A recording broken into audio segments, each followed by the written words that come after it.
Welcome back, everybody. It's September the 4th, 2021. So I just wanted to bring you in. I've got a number of things. I got a number of things that are going today. First and foremost, I really need to make some more progress on this kiln. As you can see, I did get the floor, the base of the kiln put back together. I've gone ahead and done the top side of it, which is actually the floor of the kiln, but I have not flipped it and done anything with the bottom side. It looks to me like it's pretty dry, so I think it's strong enough at least for me to flip. I was able to get a delivery of a fresh bucket of the refractory cement, so I'm going to go ahead and be able to mix that up and also start to, once that dries, really start repairing the kiln, rebuilding the chimney on the inside. But another thing that I have going right now is not only are we repairing the kiln, but we're actually making the improvement that I talked about the other day, and that is that right here we have the base of the kiln, the actual metal base is right here actually. So this at one point had the blower attached to it from when this was an electric kiln. I guess there was a blower that would probably make the strip the air on the inside to make the air more even and consistent around all the wear, which we don't use anymore. So it was really just adding weight and being kind of clumsy. It had a cord that was constantly a trip hazard. So I've gone ahead and removed that. So again, this is the base. So basically you can see real quick, that's about what the setting the base on there, that's basically about the size of it. I'm still a little bit concerned as to whether that's enough support for the walls, although that is what it originally came with, so it probably is enough. At some point I may end up actually maybe expanding this metal to cover more of the base and give us a little bit more support. But that is going to sit on the actual metal frame here. And so I went to Menards yesterday and I bought a long piece of 1/8 inch thick, 2 inch in width angle iron, and as you can see, I've actually cut that into 2 pieces. I've got to do some grinding still, and what the plan is, I would like to put the whole kiln on casters. One of the problems with that, though, in doing that, was that I noticed when I looked at the feet that there is actually nothing to mount the casters to. So what I intend to do is to actually drill some holes. There's already some holes in there, in the legs, but I'm going to drill some holes, and then I'm going to go ahead and I'm going to mount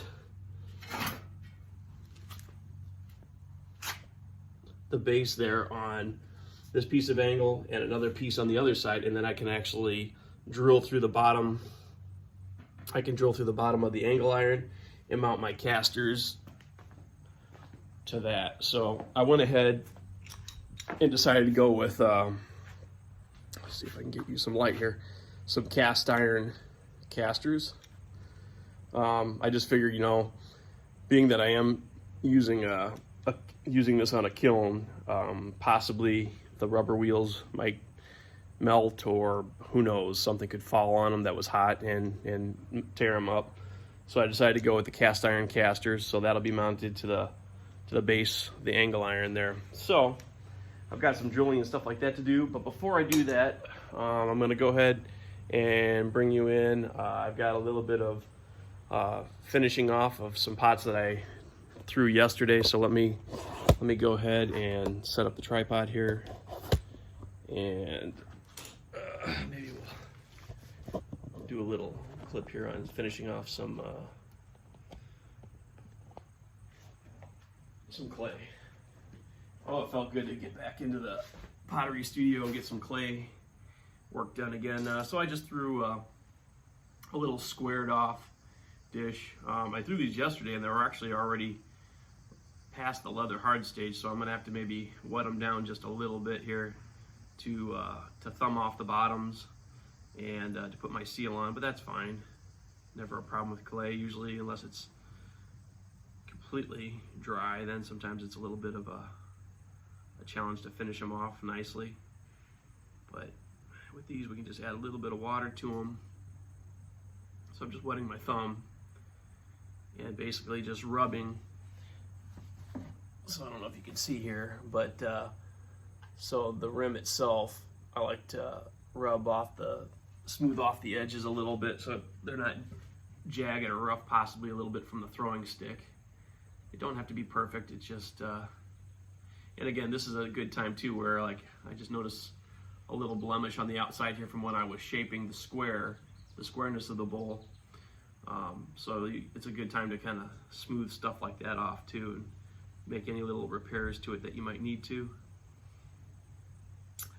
When I first started making these square bowls, I really was, I don't want to say I didn't like it, but I wasn't like overly excited about it. But after the firing, I've kind of pretty much found that the squared off bowl, the one that I have, has got to be kind of my favorite bowl. I don't know, something about the shape of it that I really like.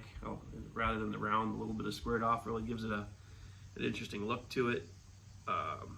And again, I just have some finger marks here on the inside from when I shaped the bowl. I'm just going to go ahead and wet my finger slightly and go ahead and remove those finger marks where the soft clay was a little sticky. That'll make it a little bit nicer. That won't show through my finger marks when I go to glaze this.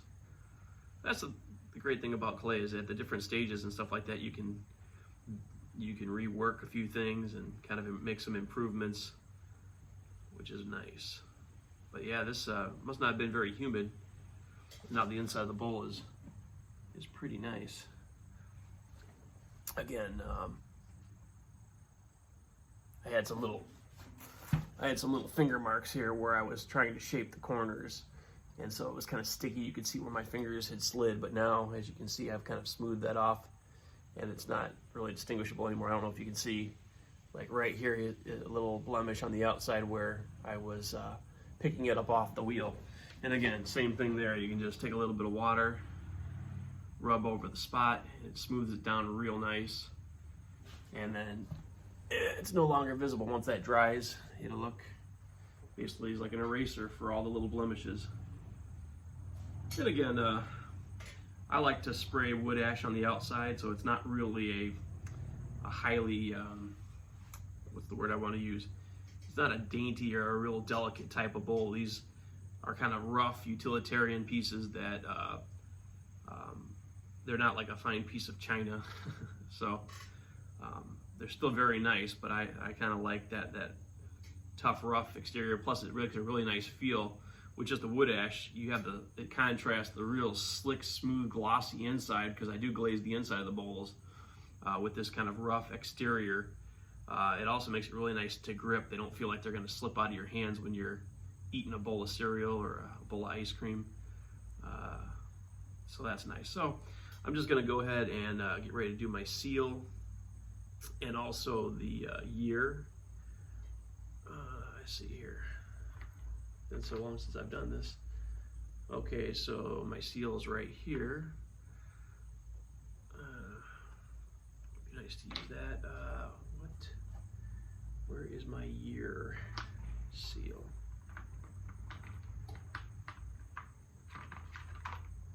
Oh, there's my 2020 seal. Uh-oh. Not sure. Not sure what happened to the 2021 seal. So that'll be a little interesting here. Let me see if I can find it. Ha! Found it. So this is a 2021 seal that I carved. Obviously, it's going to look like it's backwards, and that's because you need it to be the mirror image of whatever you're impressing, so that when you press it into the clay, it turns out the right way.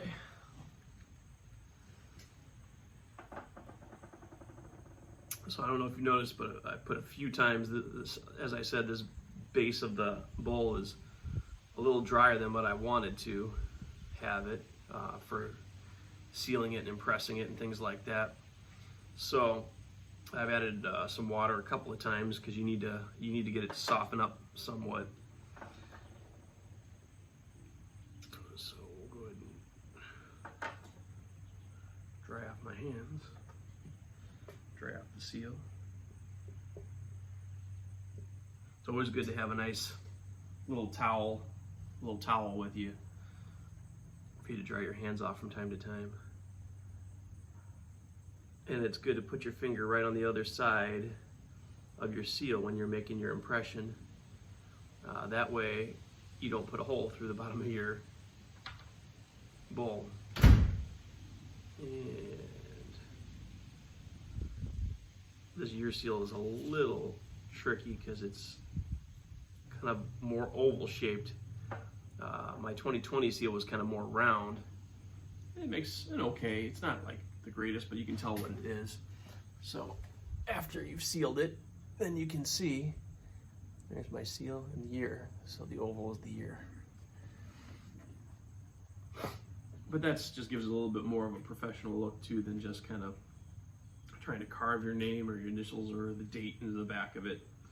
So that's nice. So that bowl's done. It's ready to be glazed. Now we'll do this one.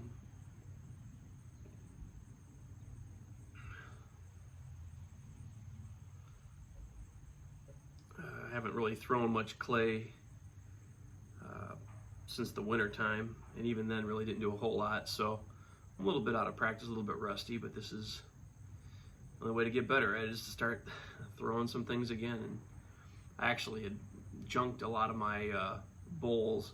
Matter of fact, I'll show you one to show you that they don't all turn out perfect and they don't all turn out pretty. I'm going to junk this one too. I wasn't really sure whether I was going to or not, but I went through this and I wasn't really happy with the form of it. I don't know if you can kind of tell, but it's kind of out of shape and cattywampus. And I mean, it's all right. It would be a functional bowl, but it's not really anything that I would necessarily want or want to even give it away. So the great thing about clay like this, when it's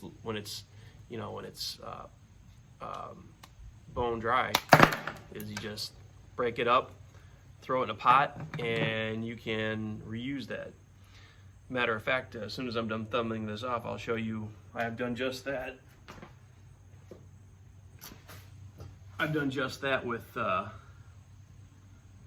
bucket, like half a 5-gallon bucket full of fragments and shards of clay that I had from when I had been making my previous bunch of bowls and things like that, things that didn't necessarily turn out. So I'd thrown all those scraps and all the little pieces that you trim off or that don't make it into your finished piece. You don't throw that stuff away. You just save it and you recycle it. You re-wet it down and you can throw it all over again into something that you do want, which is nice. So it's kind of neat. This what I'm using for my wear boards is actually planking from our apartment that we had used. We had put down some vinyl, like a Pergo click together type floor system, but it has an interesting little crosshatch pattern on the bottom that gives it like texture. And I'm actually even noticing that it actually kind of has stamped that texture slightly into the bottom of the clay, which is kind of neat. I didn't intend for that, but it's kind of nice looking. So those happy little accidents. Okay, so I've wetted it down. Go ahead and press the seal in. Yeah, so I'm a little bit out of practice, I would say, with my throwing. I'm not getting really as much out of the clay as I want to, but that'll improve.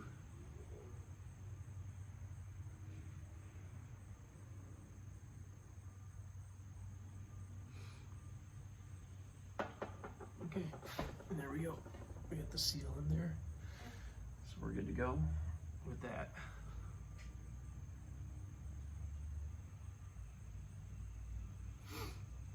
Just a little bowl. And then the last thing that I actually have here, make sure I didn't slam that down too hard. Always keep your wear boards clean. Last thing I have is a little olive oil lamp that I threw yesterday. And these are smaller than, this one's smaller than the ones that I've had, but it's actually quite nice. I like it. Let's go ahead and just do this real quick. We gotta smooth this thing out.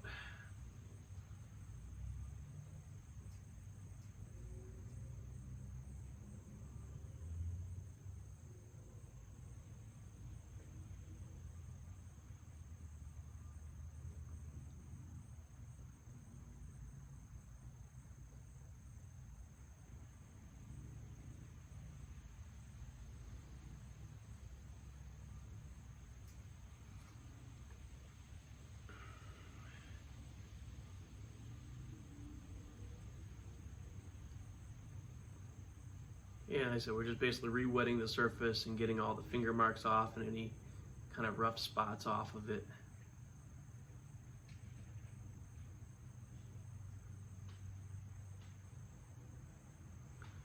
Because when you first throw it, you know, you're basically throwing kind of a bowl shape, and then you're, as you've seen in my previous videos, and you're kind of manipulating the shape of the bowl, folding it in on itself, and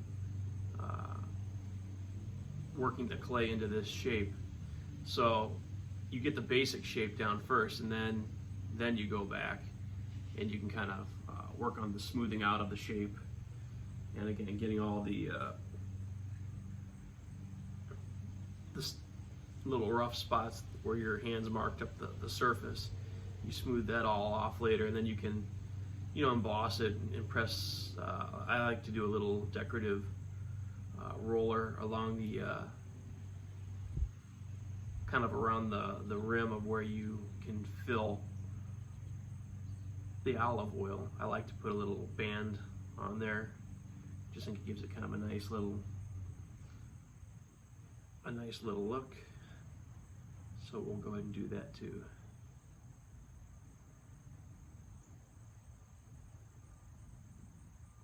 All right.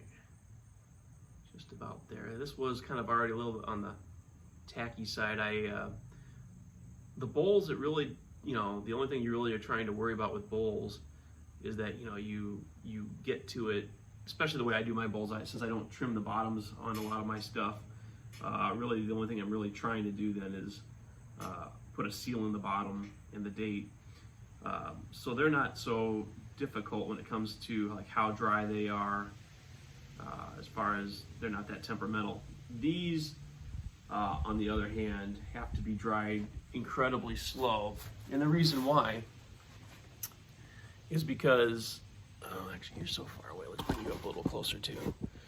The reason why is because the spout here where the wick goes, this spot right here where it goes into kind of the small spot of the teardrop, always wants to split because there is an actual seam that is running down this when I folded it in and made that shape. And so when it dries, it invariably, if it dries too fast, doesn't dry evenly, it always wants to split here. Which, if it does, is not the end of the world. I'll just go back and with some dry clay and some vinegar, you can make up a little mixture that you can repair those cracks, and I've done it on a number of occasions. But if you can dry it slow enough, a lot of times it won't crack in the first place, and that's obviously more preferable. So, all right. So, actually, this is still a little bit on the wet side for me to really handle too much, so I'm going to go ahead and leave that for right now. I'm not going to band it because the more I'm handling it, it's still pretty soft and it's still leaving a lot of marks. So I'm going to let that dry a little bit more, and I'm going to recover it with a bag here, so that will allow me to finish it at a later time and not let it get too dry too fast. Anyway, so we'll go ahead and move on to the working on the bottom of the kiln. But I will show you again, I had mentioned before that this was kind of this green bucket was where I'd put all my shards of pottery in there. And then basically once they're bone dry like that, you can add water to them. And now it's real kind of gloppy. It's still got to obviously dry out now a little bit, but it's very important that you do it with bone dry pottery when you add the water to it, because if there's any water content in the clay at all, it will take forever for it to soften up to a point where you can use it. And let's just say you have 10 different pieces in there at different hardnesses. They're not all going to absorb the water at the same rate. The ones with more water in them are going to take, or especially if they're bigger pieces, they're going to take longer to break back down. So if they're bone dry clay, you put that water in there and they just immediately suck that water in and just basically dissolve back into a semi-liquid state again very quickly. Within, I'd say, an hour or two, it goes from being bone dry to this, where you know, can already tell that it's, you know, completely saturated. So let's go ahead and let's figure out how to mount this camera where you might be able to see what I'm working on. Let's see. I don't know what kind of an angle that is. All right. First things first, safety first. Let me get some safety goggles, some safety glasses on.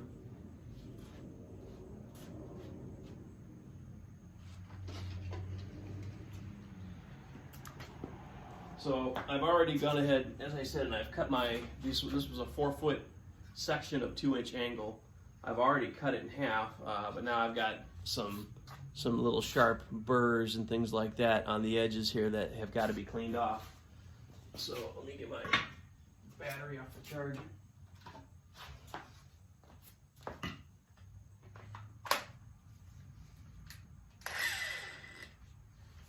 So now I've just got to grind this down a little bit.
So again, that's all we're basically looking to do here is to smooth it off and take off any of the real aggressive burrs that are gonna kind of cut into our fingers. So yeah, I can rub my fingers on that now without getting metal slivers, which is good. Let's go ahead and take a look at this one too while we're at it.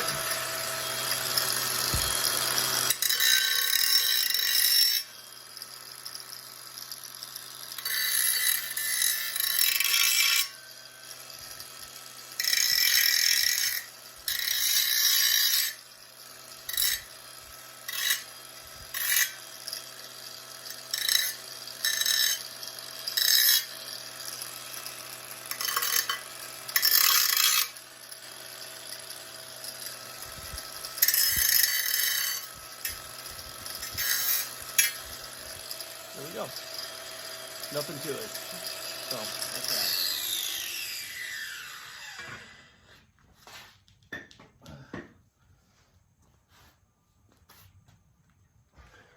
All right, so the next step, I'm not going to keep you with me while I'm doing all this because it's going to be a lot of me marking things out. But basically, now I've got to go ahead and drill some holes in the base here and drill the matching holes in the angle iron so that I can mount these angle irons to the feet of that. So I'll bring you back in then. Okay, so I'm a little bit further along on the conversion of this base to put it on wheels.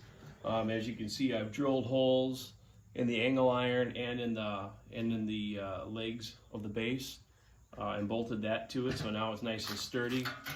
And then I've gone ahead and for each of the 4 legs, I've gone ahead and drilled the 4 holes so that the casters, as you can see, with this one right here, the casters can be bolted down onto them. I decided not to cut the angle iron to the exact length of the legs, because it really only sticks out about 3 1/4 inches further than the legs, and actually giving it that extra width will give it more stability. So that's definitely a plus when I'm moving a heavy kiln around, is to have it more stable. So yeah, I'll just go ahead and show you real briefly how we're gonna bolt these in then.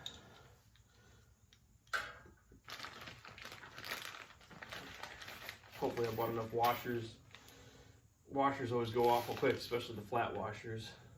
But honestly, they're probably not even necessary, being that I'm going directly in the metal and the holes are cut to a specific length, or to a specific diameter for these bolts. So I probably could get away without them if I needed to. But if I got enough, I'll use them.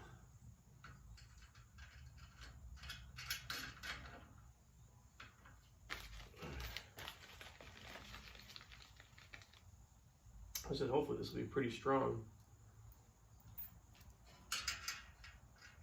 Not that the insulating brick is pretty light. I mean, again, I can lift, if it wasn't for the size of it, I could probably lift the weight of the thing myself. But this would be nice to move it around on.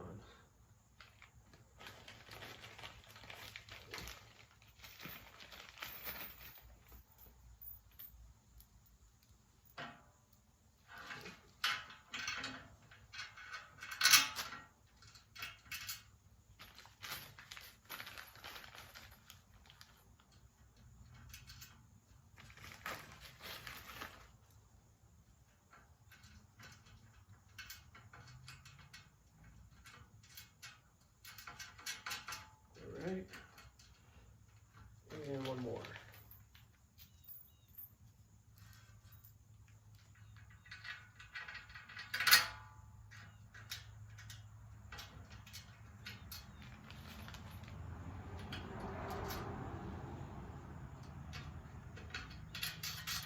And there we go. So that's 2 of the 4 done. I'll go ahead and do the other 2 and I'll bring you back in. Okay, so all 4 casters are now firmly in place. I made the mistake of putting the bolts up, which was running into the casters, so I had to flip them all around. But that's pretty much it. And now we have a nice base for the kiln to sit on. And then I'll take this plate here.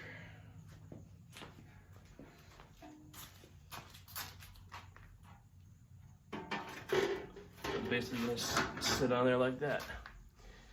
So there we go. I'm gonna go ahead and move on to the next part of the project, which is again flipping over the bottom part of the base slab for the kiln and cementing that in now.